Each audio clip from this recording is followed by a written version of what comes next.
So in this Jerusalem place that we've been talking about, a sanctuary city or string of communities, no monetary system. Well, you say, how can that work? It can't work. Well, it can. Because what is the American dream? The American dream is make it big. Well, that has a whole bunch of terrible things attached to it right there. You're going to hire a bunch of minimum wage people so you can make it big. Making it big means putting other people down almost always. You could do a great job of it and pay them 20 or 25 bucks an hour, but that might mean your company goes out of business. So there's all kinds of things related to that doesn't work. But the American dream is not necessarily to have Lamborghinis and 35-bedroom houses like the stars that we see on television, where their houses are just absolutely fabulous. The American dream is to have a house, a car, because these days you need it, security. Security is the big thing about the American dream. That you have enough money to last the rest of your life, to be fed for the rest of your life, to be housed for the rest of your life. So no monetary system in Jerusalem is not difficult, because if everybody's fed and everybody's housed and everybody has clothes, there's no reason for money. There's no need for money. Money is like power. What's the expression? Power corrupts. Absolute power corrupts absolutely. Well, money corrupts. If you look back at Israel, this is a biblical discussion, so I'm going to keep bringing it back to the Bible. This is a voice, by the way, speaking to you saying, make the way of the Lord straight. Make it accessible to people. That is the way of pleasing God.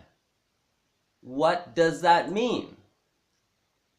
Well, this person, this voice, crying out in the wilderness or the desert, is to explain how simple it is to sacrifice our wants and desires to help with other people's needs.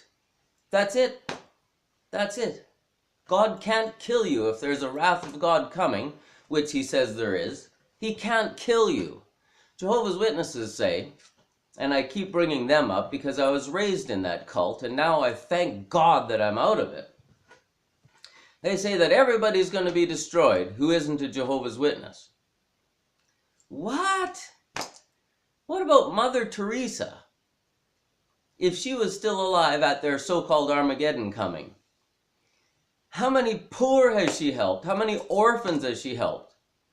Well, in Jehovah's Witnesses teaching doctrine at all their meetings, they teach that Mother Teresa would be slaughtered at Armageddon because she's not a Jehovah's Witness. Well, that's like way out there lunatic. What about Médecins Sans Frontières, Doctors Without Borders? Those guys go out and help people in war zones, in poverty-stricken countries. They perform surgeries on people that can't afford it. They're awesome. They're the embodiment of goodness. They're what God said to be. This Jerusalem that we've been talking about, they fit in there. Like it is a place that would be built for them, so to speak, because they sacrifice their wants and desires to look after other people's needs. So no monetary system. Why do you need it? Why? One guy wants more money than the other guy, so he can have a nicer car, so he can have a bigger house, so he can have a diamond ring that looks all fabulous and sparkly on his finger. His wife has fabulous clothing. She has her own fabulous car. That's the American dream. That's the monetary system. But it also puts the guy getting minimum wage down. We don't want to put anybody down if we're servants of God. If we want to be acceptable to God, it means not putting other people down. That's the whole point. So in Jerusalem, this sanctuary city, or string of communities, there doesn't need to be any money because everyone is looked after. Oh, but one is working harder than the other, so he should get more money, right? If one is working harder because he's stronger and more able, then enjoy that. God says in the scriptures, you wouldn't be able to do any of it if I didn't give you the power to do it.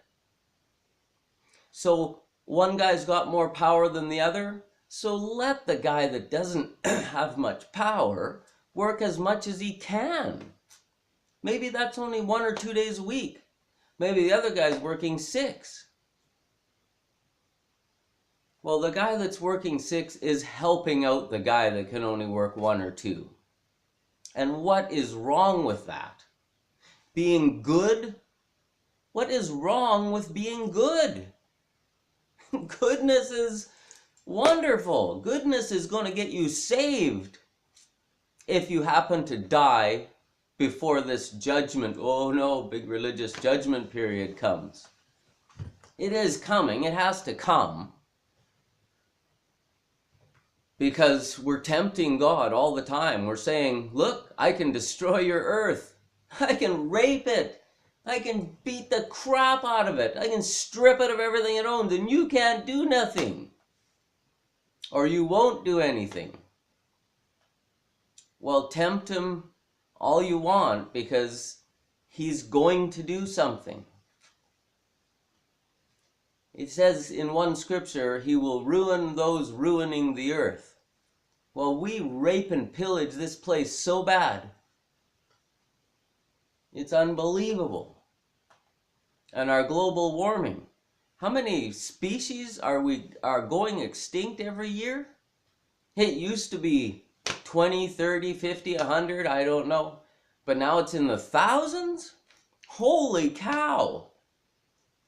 100 years from now, what would it be like if nothing changed? And nothing will change. We may add a few more solar panels and a few more windmills. But nothing's going to change.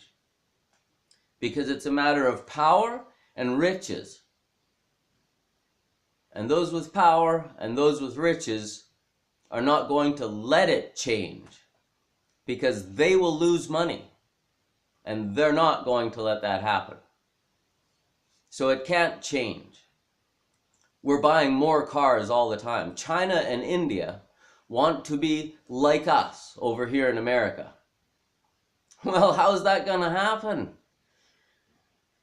We have a couple 100 million. They have a couple billion combined. And they're striving away to get to the same state we're in. Well, when they get there, what will be the global emissions at that time? It will be unbearable for our planet. So yes, if God doesn't do something, we're toast. We're toast. So believe in God because you have no choice? So what? Whatever brings you to the belief in God, that's acceptable. So this Jerusalem with no monetary system, we don't need it. All it does is corrupt. Back to Israel. Look in a book of Judges. Read that one book about his people. They call themselves Jehovah's Witnesses today. And if you put God's name in the Bible, and if you make it Jehovah, some people say it's Yahweh. If you make it Jehovah, then it was Jehovah's people, Jehovah's Witnesses. It says in one verse, you are my witnesses, says Jehovah, if you're putting that name in there.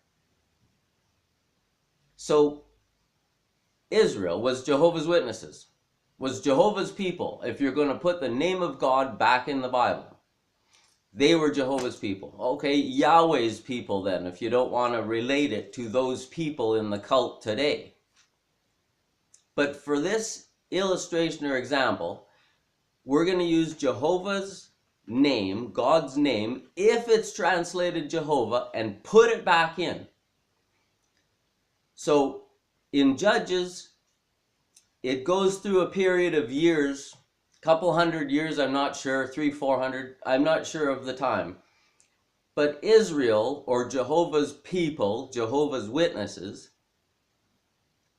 go rebelling against God and turning a biblical word, apostate, about 3, 4, 5, 6 times in there.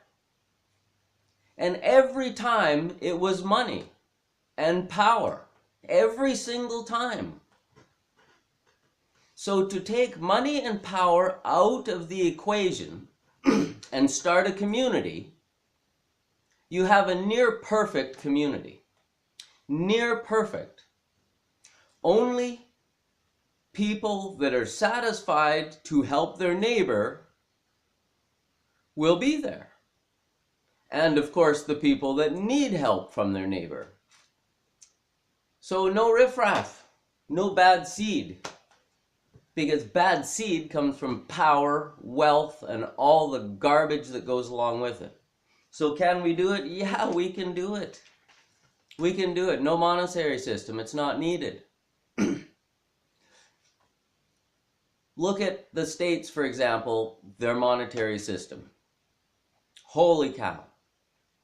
Look at the tax system. There is so much taxes in the states that is not collected because of the people in power and the people with money. Why are these taxes not being collected? Because somebody's getting their pocket lined to make sure they're not collected. Some politician or judicial establishment is writing it a certain way, the tax code, so that there are loopholes. Well, the only reason why they'd write it that way is because they're getting money in their pocket. If we collected all the taxes that were supposed to be collected, we wouldn't have any poor. There wouldn't be any. Of course, we'd divert the money somewhere else because the poor are just not worth it. Trust me. We would divert it somewhere else, to some politician's pockets, because the poor are just not counted among regular people. They don't have a voice. They can't speak. Most of them mentally ill. Of course they can't speak. So this Jerusalem would be the correction of everything bad, the correction of everything wrong. The tax code is one thing.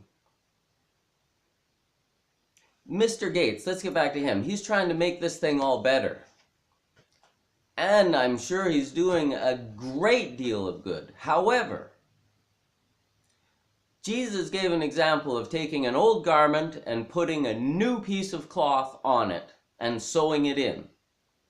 Well, when you wash the garment, the new piece is going to shrink, and it's going to tear away all the stitching, and you still have a hole. The point is, if you're going to do something good, don't attach it to the old. Make it new. So Jerusalem, let's call it the sanctuary city, string of communities, because cities don't work. They just don't work. So a string of communities.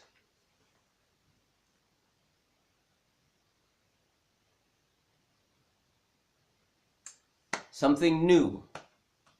Something brand new. Oh, we've done it before. We've tried it before. No, we haven't. There are little places in the States that are self-sufficient and off the grid. But nobody's made a society with no money and no powerful elected politicians. No, it hasn't been done. but it can be. It would need the infusion of cash, a great deal to start. But after that, it would be self-sufficient. We have entrepreneurs that would be coming there. We have inventors that would be coming there. It says in the scriptures that this place would become rich, so rich that an army with millions of men would come to plunder it. Well, if it only had a couple thousand sheep or a couple 100,000 head of cattle, there's not an army in the world that would come and plunder it. But if it had tens of thousands, now that presents its own problem, cow farts and so forth. But I'm talking about rich as in creating things, developing things, manufacturing things, growing things, and becoming rich. Not that the inhabitants become rich, but the city and its infrastructure becomes rich. It's able to support itself. It's able to help the whole community around it. Possibly, in the case of Costa Rica, it's a pretty small country, would be able to help the entire country. And of course, it would have its stores of gold or whatever. It says in the scriptures, gold. So, yes, it's going to be there. Yes, it has to have no monetary system. And yes, it can't get corrupt because there's nothing to corrupt it. And it's never been done before. And we have to do it. One of the reasons why we have to do it is because if God and this wrath is going to come along and wipe out basically all the infrastructure of this planet and just leave the good guys, which are few, we could say, when everybody's resurrected and everybody comes back to life, beginning and end of the 1,000 years, that you didn't give us a chance. We could have, you didn't give us long enough. We could have tried. Okay, so this Jerusalem is needed because when we build a community that is flawless, and don't say it's impossible, because it is, and self-sufficient and doesn't burden the environment, and the other countries look on to this community and refuse to do it, then God can bring his judgment. Because they saw and they refused. They saw how it could be done. They saw the correct way of doing it. They saw the answer. But because of greed and power and wanting everything out of this world, they refuse to adopt what has been established and perfected and works. So it needs to be done. We have to do it. The scriptures say it's done. And if somebody says it's just the Jerusalem that it's talking about in the scriptures is just a manner of speaking, it's just a figurative place, well, I will prove to you that it is not. That it is an actual location. That it has aspects and circumstance. That it will be there at a future date, possibly real soon. Anyway, thank you very much for listening, folks. Yes, the Jerusalem can be done without a monetary system. Simple, simple.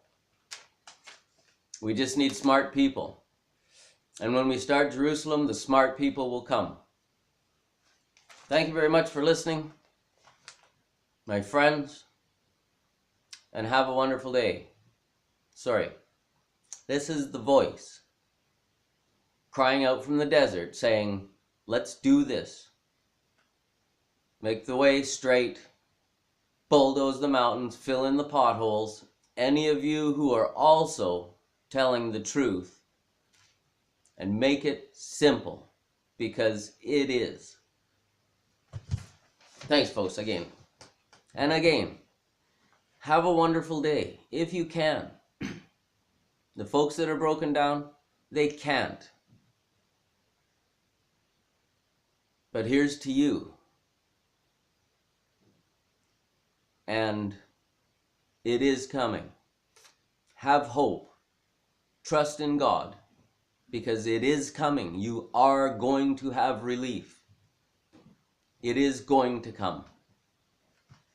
God assures you that it is. Have faith. And a wonderful day, if you can.